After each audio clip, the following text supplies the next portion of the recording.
Assalamualaikum warahmatullahi wabarakatuh. Alhamdulillah ya, hari ini kita bisa bertemu kembali dan belajar bersama. Nah, hari ini kita akan belajar tema 7, subtema 3 Mupel IPA KD 3.3, yaitu tentang gaya magnet, gaya gravitasi, dan gaya gesek. Kita langsung ke materi ya. Nah, magnet atau gaya magnet itu berasal dari bebatuan, ya. Batu yang dapat menarik benda-benda tertentu, ya. Tidak semua benda itu dapat ditarik oleh magnet.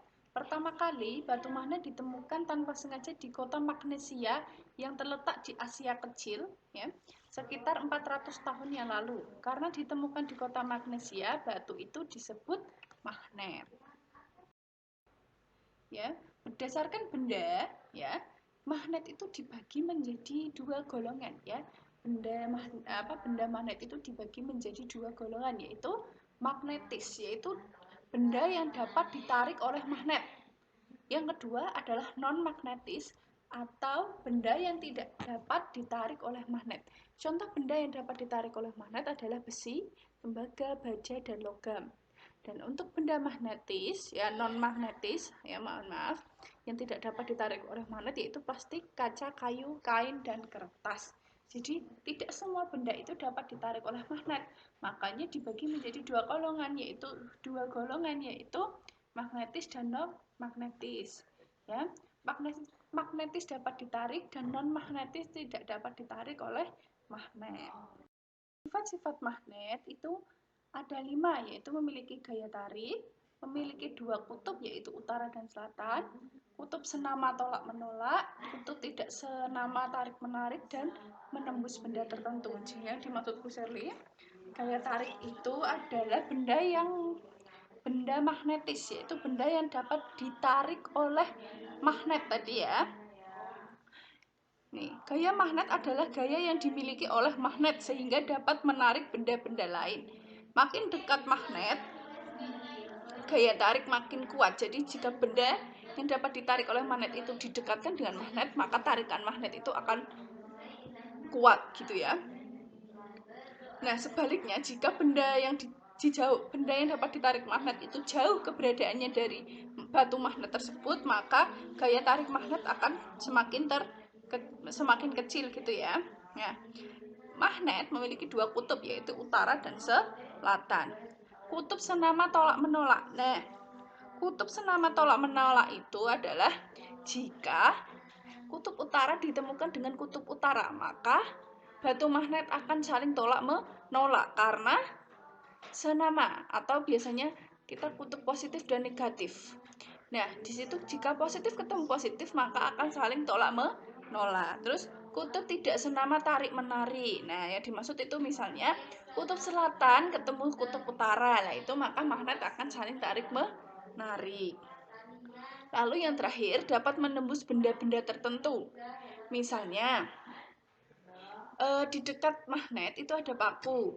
Nah, tapi pakunya itu dihadang oleh sebuah kertas, satu lembar tipis ya. Nah, itu kutubnya tetap bisa menarik paku tersebut walaupun terhalang oleh kertas tersebut karena ada benda magnetis yaitu pakunya ya. Lalu jadi tidak semua benda ya. Jadi magnet itu bisa menembus benda-benda tertentunya, itu benda yang tipis ya, bukan benda yang tebal. Kegunaan magnet dalam kehidupan sehari-hari ya. Kegunaan magnet dalam kehidupan sehari-hari banyak benda yang menggunakan magnet, misalnya kompas. Ya, kompas itu menggunakan magnet jarum. Magnet jarum selalu menunjukkan arah utara dan selatan. Dengan kompas, orang yang berpergian tidak tersesat meskipun di hutan atau lautan karena tahu arahnya, mana utara, mana selatan.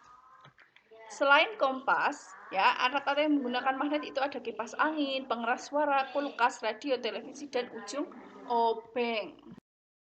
Nah, sekarang coba anak-anak membaca di buku halaman 128 tentang magnet alam ya. Di situ diceritakan magnet alam sudah dikenal sejak dahulu. Pada saat ditemukan, orang-orang Magnesia menganggap bahwa batu magnet memiliki kekuatan gaib. Pada waktu itu magnet belum banyak digunakan orang Yunani. Ya, Orang Yunani menggunakan magnet hanya untuk penunjuk arah ya. Untuk kompas tadi karena magnet selalu menunjukkan arah utara dan selatan jika digantungkan. Sebagai penunjuk arah, magnet sudah digunakan oleh bangsa Cina pada sekitar tahun 2000 sebelum Masehi. Penunjuk arah terutama diperlukan pada saat mereka perang. Pada saat mereka perang, ya berkecamuk, banyak debu berterbangan sehingga penglihatan mereka terganggu, akibatnya mereka dapat kehilangan arah. Oleh karena itu, mereka menggunakan magnet sebagai penunjuk arah sehingga tidak tersesat. Magnet yang digunakan oleh bangsa Yunani dan bangsa Cina disebut magnet alam. Dengan demikian, karena magnet tersebut ada tanpa proses pembuatan selain magnet yang ditemukan secara alami, maka magnet tersebut disebut magnet alam. Nah, setelah tadi kalian belajar tentang gaya magnet, sekarang gaya gravitasinya. Pernahkah kamu melihat orang yang memetik buah dari pohon? Nah, buah yang dipetik jatuh ke bawah itu karena adanya gaya gravitasi ya. Hal itu terjadi karena terpengaruh oleh gaya gravitasi. Gaya gravitasi adalah gaya yang bekerja pada dua benda yang dipisahkan pada jarak tertentu ya. Benda yang di atas dan di bawah. Besar gaya gravitasi sebanding dengan massa benda. Jadi makin besar massa bendanya, makin gravitasinya makin besar. Maksudnya makin besar benda ya, benda, maka akan semakin besar gaya gravitasinya. Dalam kehidupan sehari-hari yang dimaksud gaya gravitasi adalah gaya tarik bumi. Karena massa bumi sangat besar, gaya gravitasi bumi sangat besar. Oleh karena itu, tiap benda yang ada di permukaan bumi selalu tertarik oleh gaya gravitasi. Contohnya kita, ya, manusia. Manusia itu bisa duduk, kakinya bisa menapak di bumi atau di tanah itu akibat adanya gaya gravitasi, ya. Kalau kalian pasti pernah melihat film entah apa, kartun, astronot itu kalau di luar angkasa melayang-layang. Karena apa? Karena di sana tidak ada gaya gravitasi. Jadi kenapa kita di bumi bisa menapak dan di luar angkasa tidak? Karena di luar angkasa tidak ada gaya gravitasi. Lalu yang ketiga adalah gaya gesek ya. Gaya gesek adalah gaya yang ditemukan oleh gesekan benda dengan benda lainnya. Gaya gesek terjadi karena permukaan dua benda saling bersentuhan.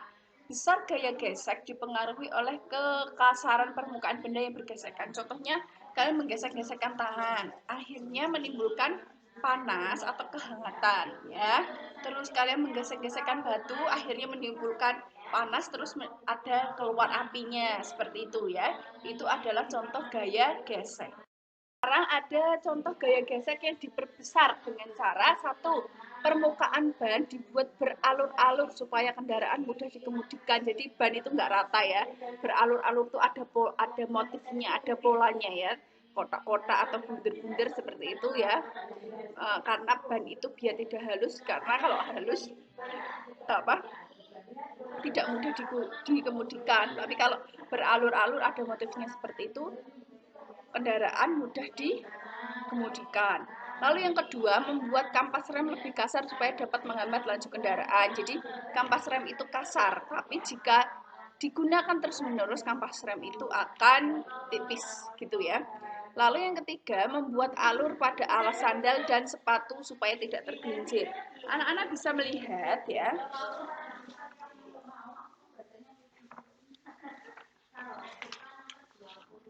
Di halaman 136 tentang gaya gesek itu sendal.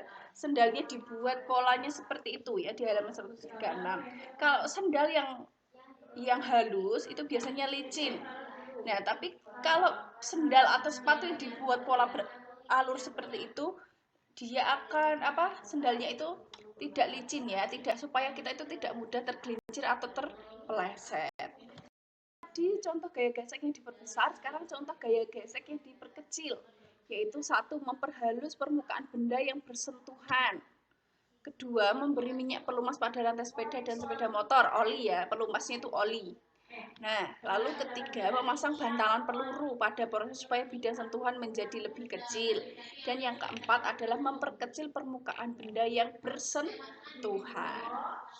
Itu adalah contoh dari gaya gesek yang diperkecil. Alhamdulillah sudah selesai pembelajaran untuk hari ini. Semoga bermanfaat untuk anak-anak, bisa membedakan gaya-gaya yang ada di muka bumi ini ya, bisa mengetahui gaya-gaya yang ada di muka bumi ini. Itu saja dari Bu Sherly. Mohon maaf apabila ada kesalahan. Wassalamualaikum warahmatullahi wabarakatuh.